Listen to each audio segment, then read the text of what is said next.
Damos a todos una cordial bienvenida a nuestra conferencia Inteligencia Artificial al servicio del mejor resultado clínico. Soy Mónica María Villalobos Garrido, soy la directora de Enfermería y Experiencia del Paciente de la Clínica Imbanaco, quien es miembro de la OES. Hoy nos acompaña como moderador Joaquín Eduardo Moreno Bonilla, quien es el gerente general de Johnson & Johnson de la Regional Norte de Latam. Joaquín es licenciado en Economía de la Universidad de los Andes y maestría en Administración de Empresas de la Universidad de Texas.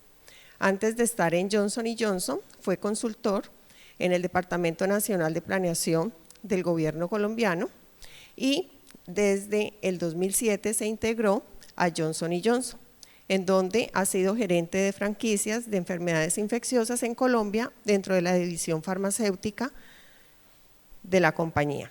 En 2012, Joaquín comprendió nuevos retos hacia Grunenthal, donde lideró los equipos de ventas y marketing en Colombia.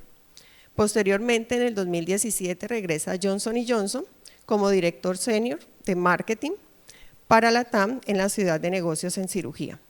En el 2022 fue nombrado como gerente de la Regional Norte de Johnson & Johnson. Se desempeña también como miembro de junta directiva de la Cámara de Dispositivos Médicos de ANDI y de los consejos directivos de la Fundación Operación Sonrisa Colombia y de la Organización de la Excelencia en Salud OES. Como conferencista tenemos al doctor Antonio José Lopera, quien es director del Hospital Pablo Tobón Uribe. El doctor Lopera es médico internista y epidemiólogo con una trayectoria de 30 años en la institución. Ha desempeñado cargos como director del Departamento de Consulta Externa y Urgencias, médico internista, jefe del Departamento de Medicina Interna y jefe de la División Médica. A partir del 1 de octubre del 2022, el doctor Lopera asumió el cargo de director general del Hospital Pablo Tobón Uribe. Invito al Joaquín Eduardo Moreno y al doctor Lopera. Muchas gracias. Buenos días a todos. Entonces, más que un moderador, yo voy a ser un anfitrión, ¿cierto? Esa fue lo que hablamos con la doctora Teresa Tono. Y pues la estrella de la sesión es sin lugar a dudas el doctor Lopera, pero entonces yo voy a hacer una breve introducción, luego los dejo en muy buenas manos y al final unos comentarios, ¿no?, entre los dos de cierre y reflexiones. Pues para mí es un honor poder dar esta apertura a esta sesión. He tenido la oportunidad y el privilegio de acompañar a OES en este camino de impulsar transformación digital como un habilitador y transformador clave de la calidad. Ustedes saben que OES, y tengo el privilegio de servir en el Consejo Directivo de OES junto con el doctor Lopera, nuestra misión es cómo podemos continuar generando mejores resultados en salud, en el sistema de salud colombiano y en otros lugares, ¿cierto? Porque afortunadamente la OES está teniendo impacto más allá de Colombia. Y entonces tenemos unas áreas programáticas muy claras, pero en los últimos años transformación digital se ha convertido en un tema fundamental que hemos tratado de impulsar. Aquí hemos tenido diferentes paneles, ¿no?, en los que hemos podido participar tanto el Pablo Tobón como Johnson & Johnson alrededor de este tema. ¿Y por qué la transformación digital hacia calidad? Entonces ese es el punto que les pediría que miren a través de la presentación del doctor Lopera, porque es todos estos temas digitales en servicio de… ¿sí? Creo que ese es un punto fundamental, no un fin en sí mismo, sino cómo nos habilitan, nos fortalecen, nos permiten hacer mejor lo que hacemos en las diferentes instituciones y los socios que trabajamos con ustedes. Otro aspecto muy importante es que todos los temas digitales generan una transformación significativa y esa transformación tiene unos elementos humanos muy importantes. Nosotros tenemos que liderar esa transformación. como individuos que estamos siendo impactados por la transformación, como líderes que la estamos impulsando. Y ese es otro de los puntos centrales que oirán en la presentación del doctor Lopera.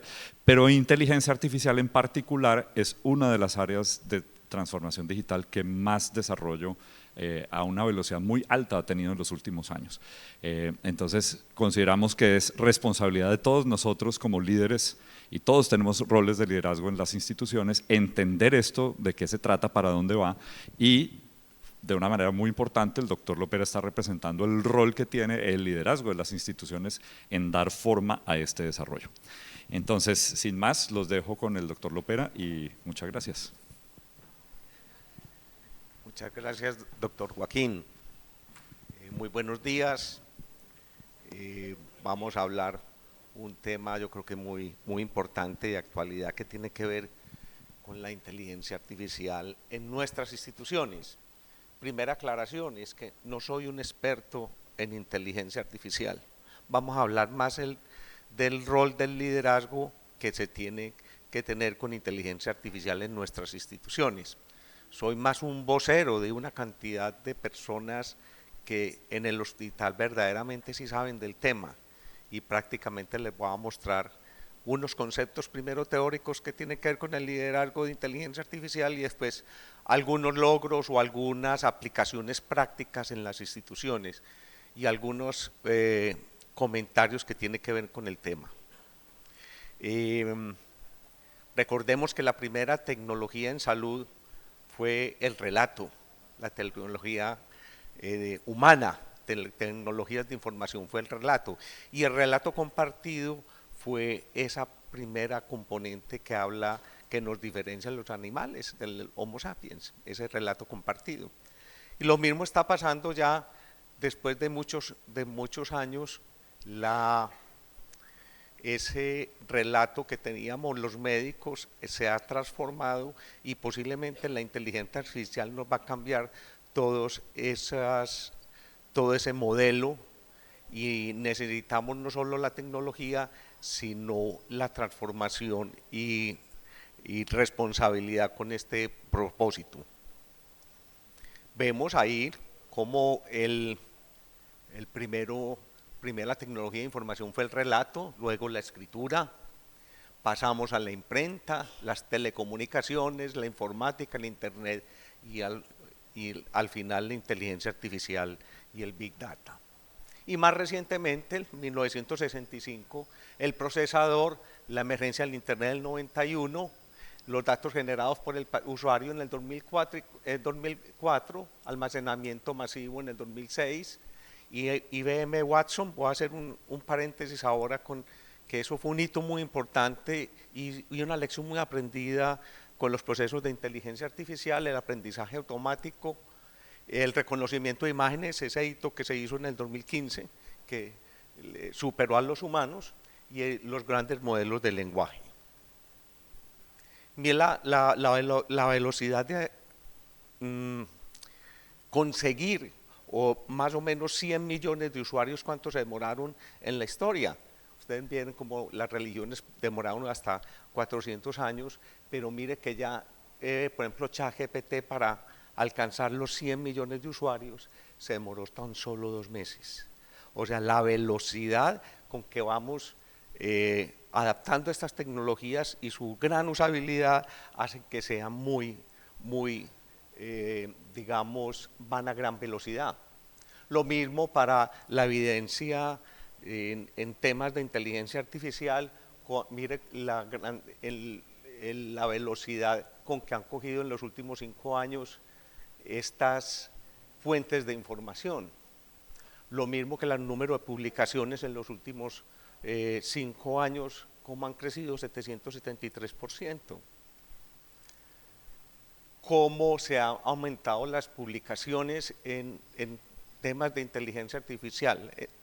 Pero una aclaración, como lo dice ahí, solo el 2.3% son ensayos clínicos aleatorizados. Ahí hay una gran primera reflexión, que dónde debemos priorizar los usos, porque el tema de usos clínicos necesita mucha más evidencia y mucho más rigor. Lo mismo las patentes de la FDA, miren cómo han crecido en los últimos 5 años con temas que tengan que ver con inteligencia artificial. Y estas son las dimensiones que teóricamente tienen en los usos, no solo hospitalarios, sino en los usos clínicos, muy enfocado en el tema del usuario, lo mismo que en la continuidad de la atención, en las operaciones clínicas, en análisis clínicos, en calidad y seguridad.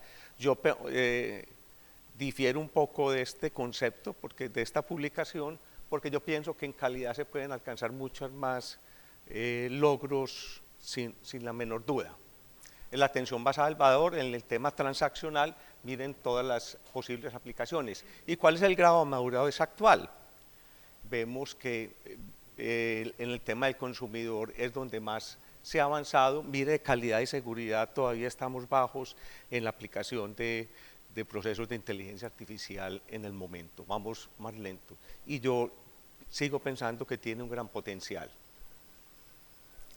Y una reflexión importante, y es que el trabajo debe redefinirse. Y hay 2 lecciones recientes en la historia de la humanidad que nos lo explican, que es lo que se llama la paradoja de la productividad. Primero, hace más de 120 años, cuando se inventó el motor eléctrico, pasamos de la máquina a vapor al motor eléctrico. Dice la historia que las industrias, a pesar de que el invento estaba, se demoró más o menos 30 años en aplicarse como se debe aplicar. O sea, el invento, pero no se cambiaron los modelos de trabajo. Por poner un ejemplo, a una máquina de vapor, un motor, y después un motor para una máquina. Se demoraron 20 o 30 años que un motor podía manejar varias máquinas. Mire, cosas tan simples que parecen tan obvias, se demoraron en la historia de la humanidad. Un segundo ejemplo, que no es solo tener la tecnología, fue la historia clínica electrónica. La historia clínica electrónica con seguridad trajo unas ventajas de ubicuidad y de tener la información en línea, pero a su vez, como fue diseñada en su gran mayoría por ingenieros de sistemas, y los médicos no teníamos esas competencias, nosotros nos terminamos adaptando a una historia clínica electrónica y no al revés. Y ahí ustedes ven los grandes eventos adversos que tiene la historia clínica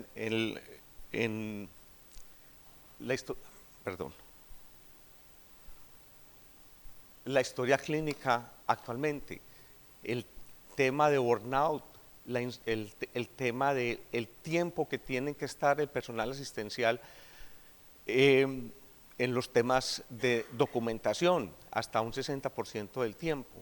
Entonces, este es otro ejemplo, como llega una tecnología, pero no la adaptamos a los procesos, y es una reflexión para que nos lleve a que no nos vaya a pasar lo mismo con la inteligencia artificial.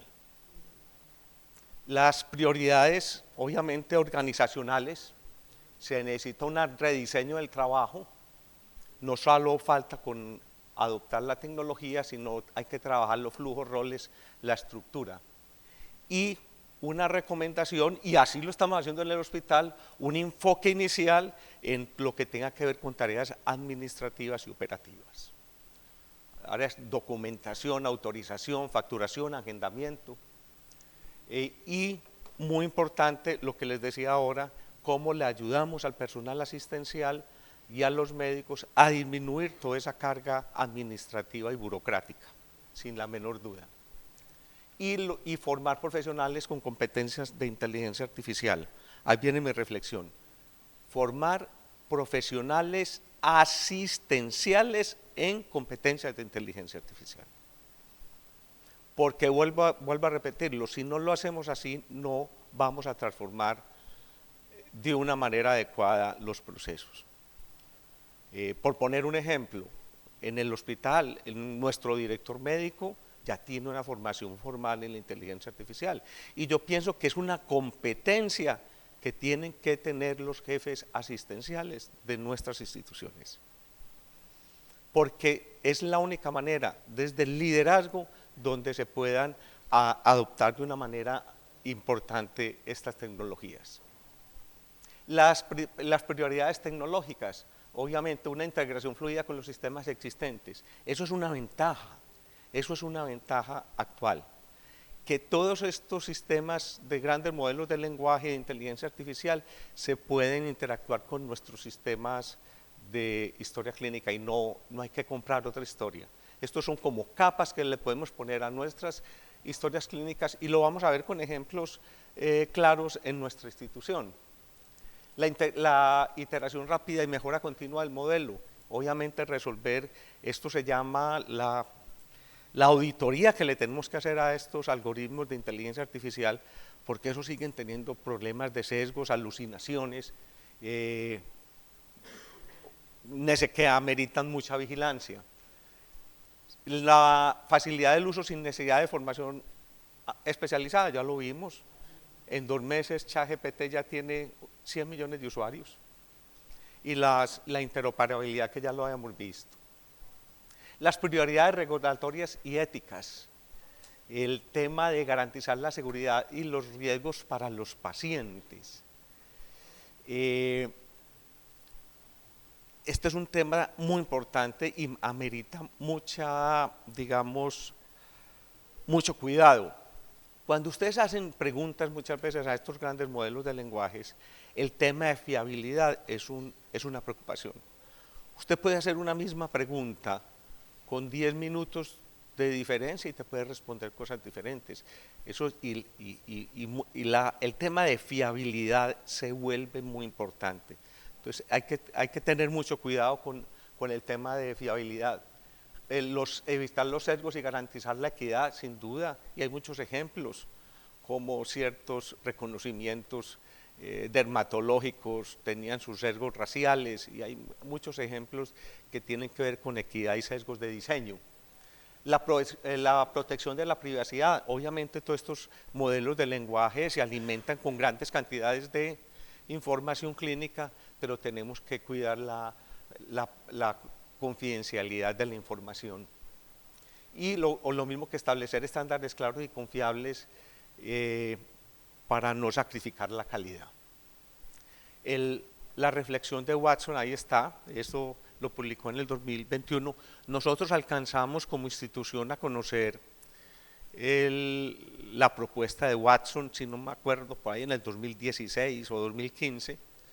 Era una herramienta de inteligencia artificial para oncología, pero mire con la humildad que dice quien diseñó ese modelo, que la importancia del rigor en las aplicaciones clínicas, vuelvo a repetirlo, en el uso de la inteligencia artificial.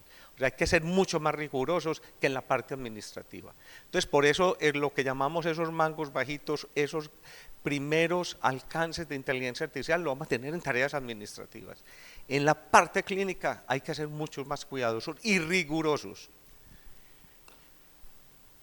De ahí salió, ustedes ven, esto fue publicado en el 2019, cuál es lo que debemos evaluar cuando vemos un artículo o una tecnología que tenga aprendizaje automático. Y ves que esas guías son muy exigentes, y muy exigentes no solo con los procesos de validez interna, sino con validez externa. Porque recordemos que esos algoritmos están construidos muchas veces con información retrospectiva de una sola institución, y hay veces esa validez externa con otras instituciones hay que ser cuidadosos. Este es el punto, como todas las tecnologías están llenas de expectativas, y miren en el punto de la curva estamos en la cima de la expectativa inflada, y vamos a ver que posiblemente con el tiempo eso va a bajar, va a haber una desilusión, lo que llaman la rampa de la desilusión, y nuevamente la meseta de la productividad. Ese ciclo lo tienen, no se crean, de eso no es solo la inteligencia artificial, sino todas las tecnologías. Y estos son como los grados de madurez. Esto es una publicación muy reciente, de unos dos o tres meses, de los aplicaciones de inteligencia artificial, mire que está mucho más cercano en el tema de educación de pacientes, en los reclamos, o sea, temas administrativos, pero en diagnóstico médico y en tratamiento y decisiones de soporte está un poco más alejada en el tiempo. Con seguridad va a ser de gran utilidad, pero la maduración todavía demora unos años.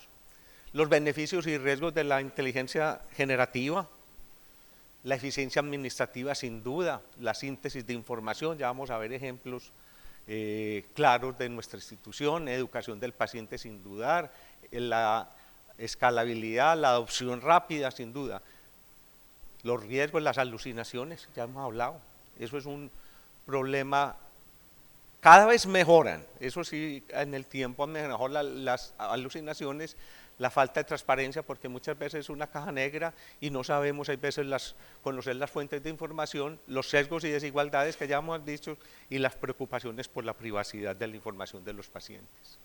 Este es un ejemplo que uno se asusta, y lo voy a decir más claramente, y esto va a pasar o está pasando.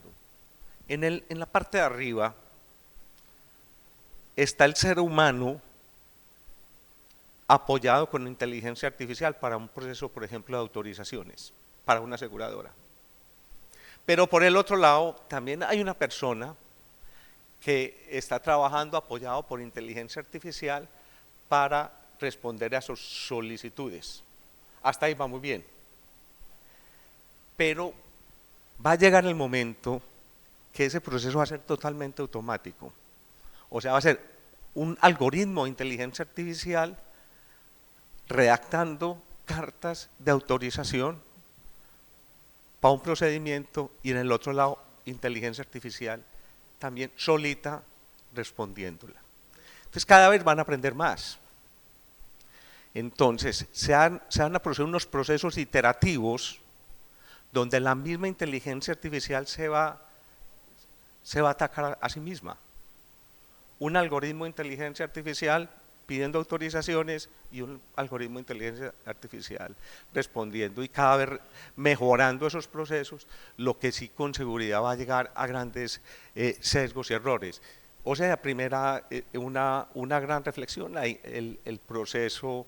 estos procesos tan automáticos necesitan siempre la supervisión de los humanos. La inteligencia artificial es una herramienta. O sea, no hay que dejarla sola porque posiblemente llegamos a esos fuentes de sesgos y error. Ya propiamente, después de esta introducción y estas como conceptos generales, vamos a ver cómo lo estamos haciendo en el hospital. El hospital tiene, obviamente, es una de las líneas de hospital digital, una de las líneas es inteligencia artificial, y el hospital lo primero que hizo fue generar un comité también de gobierno de datos. Eso es muy importante, el tema de gobernanza y gobierno de datos.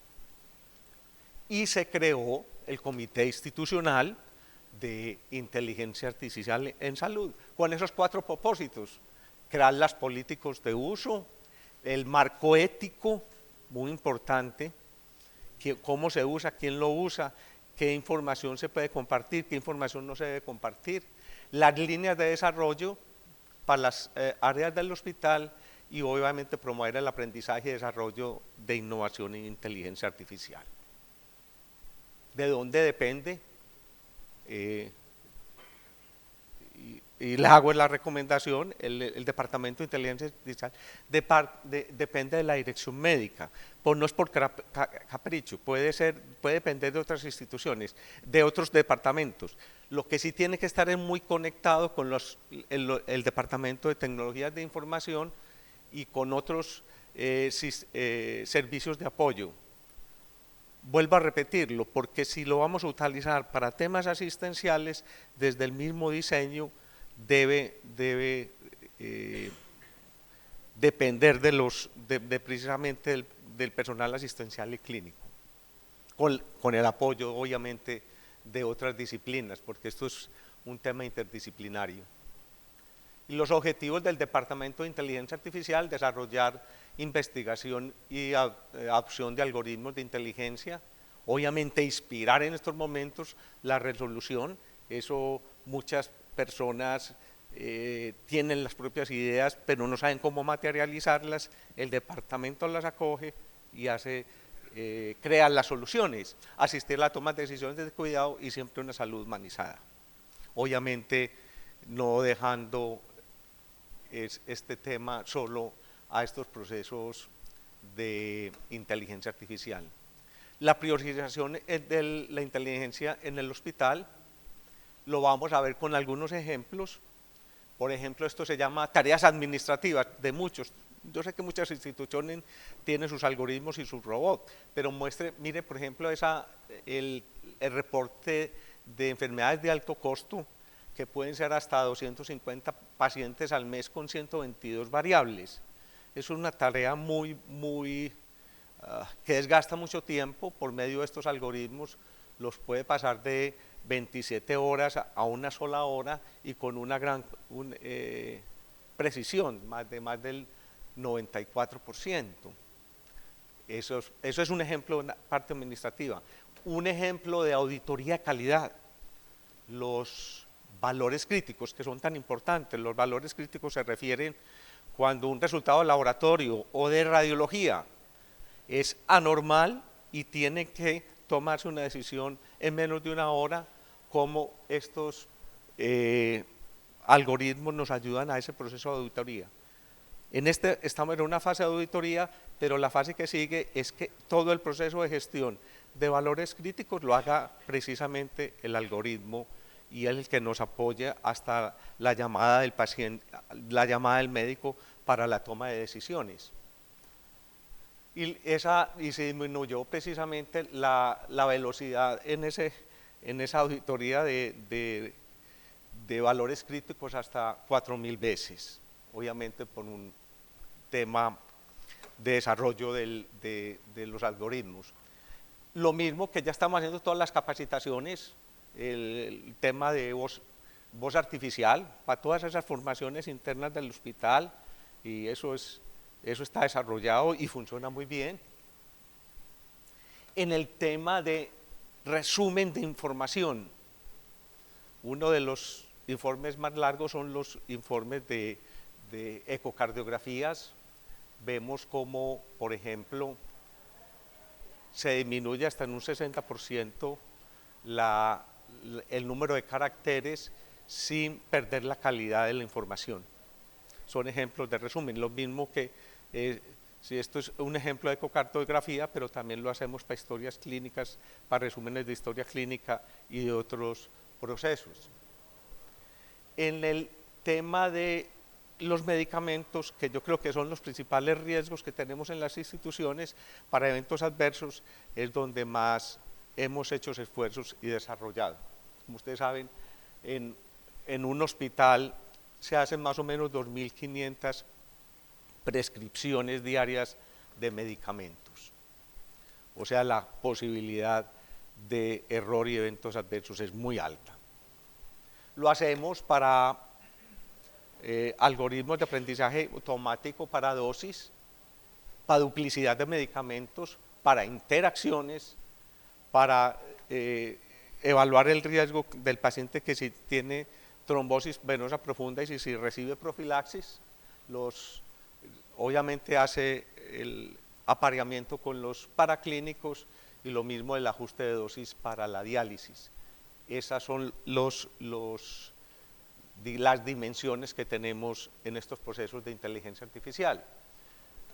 Y lo mismo se hizo, por ejemplo, para el tema de interacciones, se acopló a la historia clínica electrónica con lenguaje natural y permite, obviamente, en tiempo real,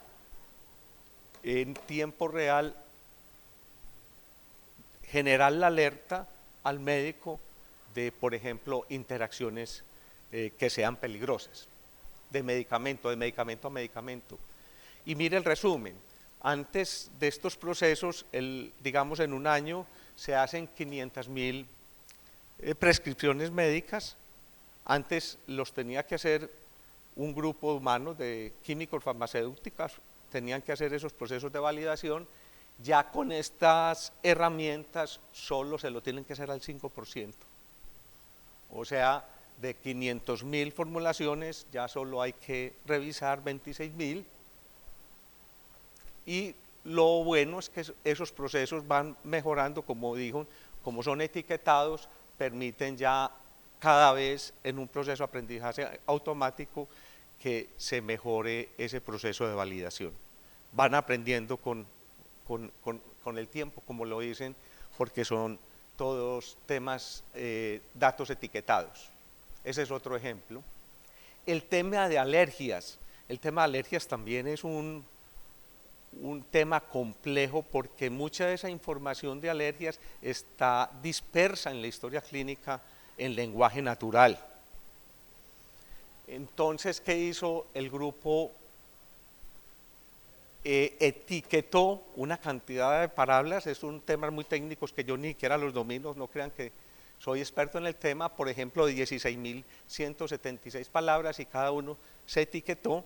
Entonces él ya busca en la historia clínica, en un proceso ya de esos de redes neuronales y hace el proceso para que en todas las historias clínicas o cuando usted en un proceso de atención se genere la alerta de manera automática del lenguaje natural de las alergias a medicamentos.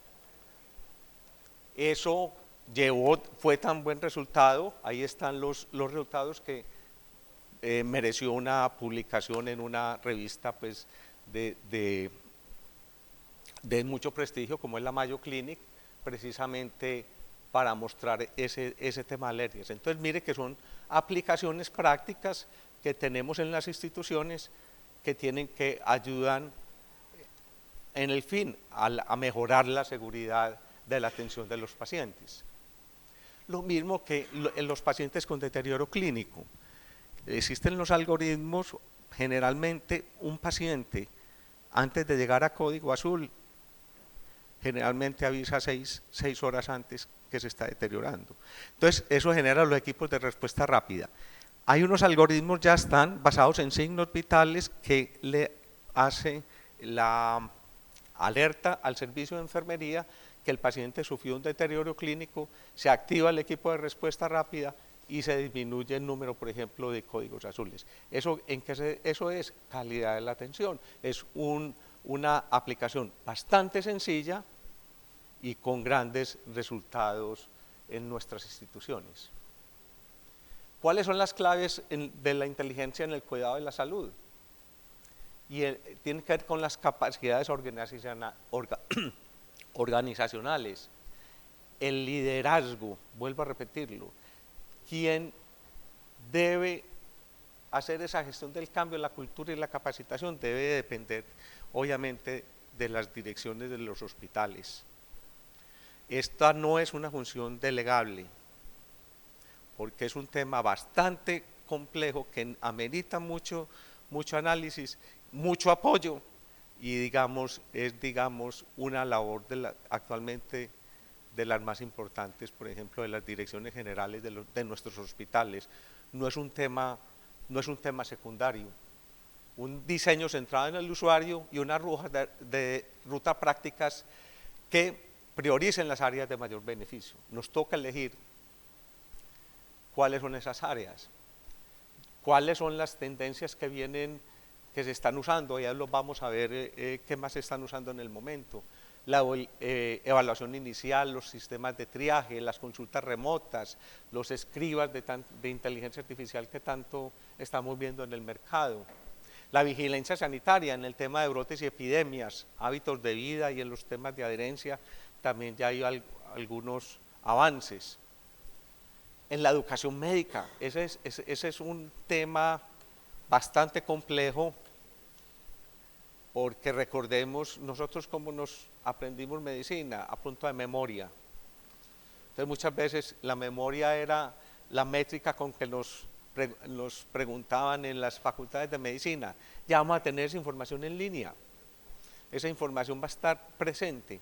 Entonces, posiblemente son otras competencias en la educación médica que vamos a cambiar, como sin duda tiene que ver con el pensamiento crítico y cómo la inteligencia artificial a su vez es un apoyo para la atención médica, siempre con el ser humano en el centro y más como una herramienta de ayuda, pero no un reemplazo sin duda.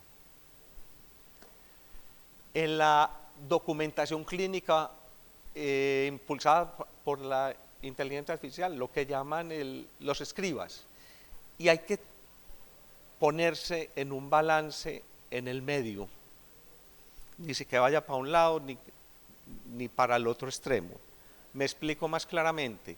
Los escribas actualmente tienen mucho, como dicen ahí, anulan todo el parloteo y la conversación social y dejan solo el tema técnico.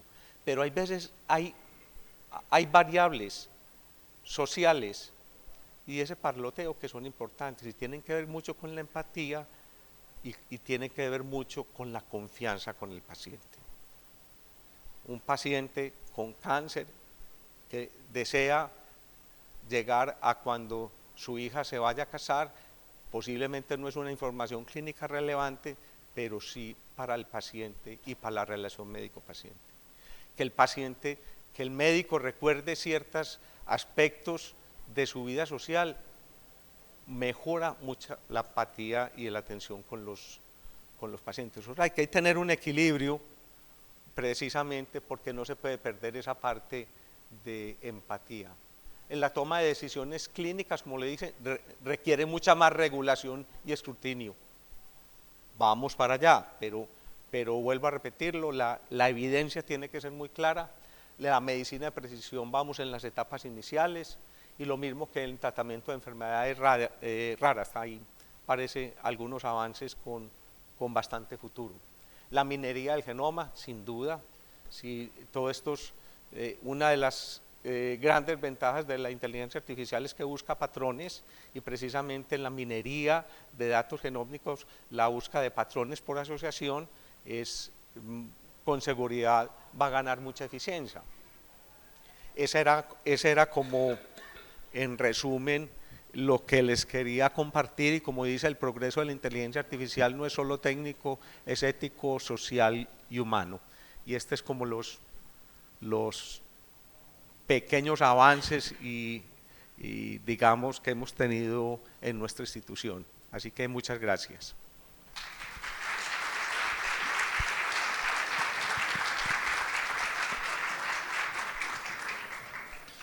Bueno, muchas gracias, doctor Lopera, por esa revisión muy rigurosa, y usted usó esa palabra bastante, y bueno, yo tengo aquí algunas reflexiones y si quiere vamos conversando para dar cierre y dejar ¿no? en la audiencia como unos puntos clave, sobre todo a partir de esa experiencia pues muy rica que han tenido en el Pablo Tobón que usted nos compartió. Una de las primeras cosas que quisiera yo resaltar es, y usted lo dijo varias veces, el rol activo que tenemos que tener con respecto a este tema, ¿no? Y hay pues unos pensamientos diferentes, ¿no? Hay otros que piensan y se llama más o menos tecnologismo, ¿no? No sé si ustedes han oído ese término que es, esto hay que dejarlo solo, porque si nos metemos a no darle forma o ponerle límites, vamos a limitar su potencial. Pero usted nos dijo de varias maneras a lo largo de su presentación, y creo que es un mensaje muy importante que nos deja, y es cómo debemos sí tomar un rol activo las instituciones, las personas que estamos interactuando con los pacientes y con estas herramientas, y sobre todo los líderes en darle forma a la adopción y el desarrollo de la inteligencia artificial en las instituciones, y con un punto muy importante que usted dijo, porque hay dos dimensiones diferentes, lo administrativo y lo clínico, ¿no? Y cada uno requiere probablemente mayor o menor grado de involucramiento o de criterios.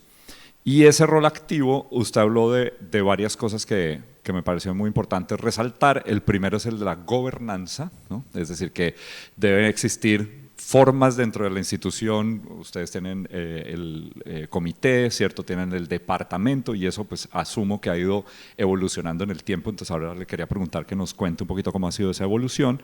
Un tema muy importante es definir los objetivos, ¿sí? ¿Para qué es que estamos haciendo esto, ¿cierto? Y qué es lo que estamos buscando, cuáles son esos criterios que debemos aplicar. Usted fue muy claro que en el área clínica es a otro nivel y con otros ojos diferentes. El tema de medición y auditoría, ¿sí? Porque no podemos solamente confiar en que si definimos bien el objetivo y lo aplicamos, va a efectivamente pasar, porque hay todo un proceso humano y de cambio del trabajo, como usted lo resaltó, por detrás. Y creería yo que ustedes lo han hecho también de una manera iterativa, que es ir revisando esos resultados e ir haciendo ajustes, ¿no? Esto es un proceso pues muy dinámico. Y otra de las cosas que, ya para cerrar, y le pregunto si usted quiere agregar algo más en este cierre y que nos cuente un poquito más de ese detrás de cámaras, ¿sí? de cómo ha sido el proceso en la institución. Pero usted tiene una gráfica que me encantó que hablaba de la sobreestimación, ¿no? De las expectativas infladas y luego como una desilusión y luego una meseta. Y sí, estos temas de tecnología y la inteligencia artificial no es ajeno a eso. Los humanos tenemos una tendencia, y está documentado, ¿no? Está estudiado, a sobreestimar el impacto en el corto plazo y a subestimar el poder transformador en el largo plazo. O sea que estamos en una era, ¿sí? De inmediatismo en el cual pensamos que las cosas, ¿no? Van a traer muchísimos cambios, pero no nos detenemos a realmente pensar cuál es ese cambio, en qué consiste y hacer todas esas tareas juiciosas que usted nos dio pues muy buenos ejemplos de lo que está haciendo el hospital y que realmente es una invitación, ¿no? Y ahora pues obviamente me quisiera oír sus perspectivas, doctor, para que en todas las instituciones, miembros, no miembros de OES, del sistema de salud de Colombia o fuera, tomemos ese rol activo para poderlo realmente hacer que funcione para nosotros. No es un fin en sí mismo, un poco como decía yo al comienzo. Entonces, bueno, no sé si está de acuerdo con esas conclusiones. Me parecen perfectas y resaltaría, insisto, como lo dijiste al principio, esto necesita liderazgo, y necesita liderazgo desde la dirección y desde yo diría que hasta la misma junta directiva, porque estamos viviendo una transformación supremamente importante y hay que hacerlo con responsabilidad y también con el uso adecuado de los recursos, porque posiblemente va a haber unas soluciones muy costosas y vamos a ver cuáles van a ser los beneficios. Entonces, ese tema de priorización, dónde es más costo efectivo y dónde es más eficaz, es muy importante. Y un segundo punto es el rol del personal asistencial en inteligencia artificial. Eso no es un tema de ingenieros. Con seguridad lo necesitamos, ingenieros de datos, todo eso. Pero ese liderazgo debe partir o debe ser llevado por el personal clínico asistencial, porque son los que verdaderamente conocemos las necesidades de los pacientes y los riesgos de seguridad y dónde podemos avanzar. Eso, porque es que si nos devolvemos 20 años atrás, les puse el ejemplo de la historia clínica electrónica. No, buenísimo. Y una cosa que me llamó poderosamente la atención, cuando usted arrancó su presentación dijo, yo no soy un experto en inteligencia artificial. Entonces creo que la palabra humildad yo también la resaltaría, ¿cierto? En que tenemos que reconocer que no somos expertos, pero qué hacemos al respecto, que es en realidad lo que usted nos puso aquí a reflexionar. Usted como director general, el equipo de liderazgo, la junta directiva, las personas, pues bueno, hay que formarnos, ¿no? ¿Qué es lo que debemos saber acerca de esto? ¿Sí? Porque está en nuestras manos, ¿no? Creo que ese es su mensaje principal, pero si yo no entro a entender un poco más de qué se trata, cuáles son las posibilidades, cuáles son las limitaciones, ¿no? Qué tal las alucinaciones de la inteligencia artificial, ¿no? Y los potenciales gaps. Todos esos aspectos, como cualquier proceso humano, al final la responsabilidad está en nosotros. Entonces creo que eso también fue un mensaje muy claro, ¿no? Perfecto, totalmente de acuerdo. Totalmente de acuerdo. Y cuéntenos ahí ya en estos minuticos que nos queda, ese detrás de cámaras, ¿cómo ha sido ese proceso de evolución? ¿Cómo eso ha tenido que cambiar las conversaciones que ustedes han tenido como comité de dirección con las diferentes áreas alrededor de todos estos ejemplos que usted nos mostró? No, primero como estudiar, ¿no es cierto? Primero como estudiar teóricamente un grupo pues, en el hospital. Y había personas con cierta, digamos, ganas de estudiar y de formarse en la institución. Entonces se fueron de manera natural, personas con esa capacidad de estudio, algunos hicieron formaciones formales y empezamos como a formar un grupo, vuelvo a repetirlo, en la parte de dirección médica y otros profesionales paramédicos, y se fue creando ya como lo digo, lo primero, la creación de ese comité de gobernanza de datos. Yo creo que eso fue un hito muy importante, porque eso nos da un marco de, digamos, de un manejo responsable de los datos. Eso fue como uno de los primeros pasos. ¿Cómo vamos a manejar los datos? ¿Quién tiene derecho a usar los datos? Si, por poner un ejemplo, hay empresas que están comprando los datos asistenciales de instituciones. Por ejemplo, ¿qué posición va a tener el hospital con eso? Entonces, él tiene que ver con la privacidad y todo el tema de, como lo digo, de gobierno de datos. Y ya posteriormente, ya sí le metimos el departamento de inteligencia artificial, ya de manera interdisciplinaria, con unas funciones claras, y eso va creciendo de manera, digamos, poco a poco. Y como les dije, importante, y es una recomendación que lo vuelvo a repetirlo, que los líderes clínicos tengan la competencia de inteligencia artificial. En nuestro caso, por poner un ejemplo, el director médico tiene una especialización en inteligencia artificial, y así se vuelva como digamos, una recomendación muy práctica para las instituciones, que se formen. Eso, verdad, que le da un salto cualitativo a lo que hacemos, y posiblemente va a desarrollar mucho el futuro de las instituciones. Como para rematar, en el futuro un médico va a ser mucho mejor si tiene competencias en inteligencia artificial que el que no las tiene. Eso va a marcar una diferencia. Sí, con seguridad va a marcar la diferencia en el futuro, pero siempre teniendo la interfaz del médico. El médico no va a desaparecer, pero sí amerita o va a tener como condición necesaria tener competencias en inteligencia artificial, sin duda. Pues bueno, muchas gracias, doctor Lopera, por sus mensajes muy claros, y gracias a todos por la atención.